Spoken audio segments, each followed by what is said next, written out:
How's it going everyone, I'm Pedantic Gamer, today looking at Far Cry 3 and something that I find kind of disturbing regarding the game.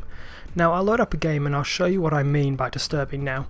In the past Ubisoft has had some fairly intrusive DRM to say the very least, but they've been moving away from that for the most part.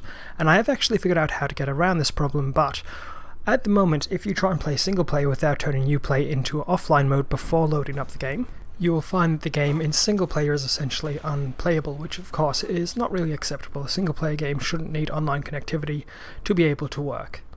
So what do I mean by unplayable? Because as you can see, I'm clearly able to move around this map. Well, what I mean is this game relies heavily on the menu system, so you need to be able to craft items.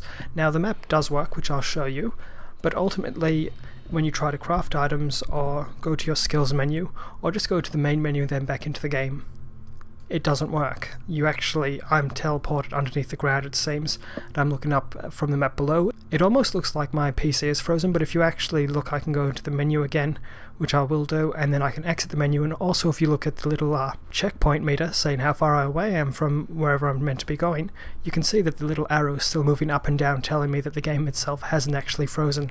Now the interesting thing is if you pirate this game, these issues do not exist. So it's kind of funny, it turns out the best way to play this game at the moment is to pirate it. Now I don't condone pirating of course in any way, shape or form, but it's just kind of sad that you see companies go so far down these DRM solutions, and maybe this is just a fault that they didn't realise was going to occur, but nonetheless it really does stink of a very poorly implemented DRM system. So ultimately if you haven't actually purchased this game yet, I would actually hold off buying it until these issues are resolved, and yes I can go into offline mode and actually play it without issue.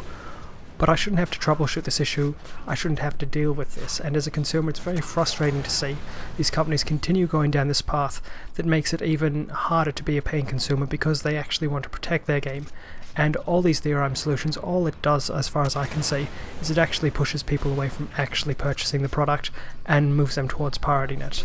I mean, pirating is already free, you don't need to give people a further reason to actually pirate, which is exactly what DRM does. Anyway, this is Pedantic Gamer, I do hope you've enjoyed this video, and I do hope to see you next time.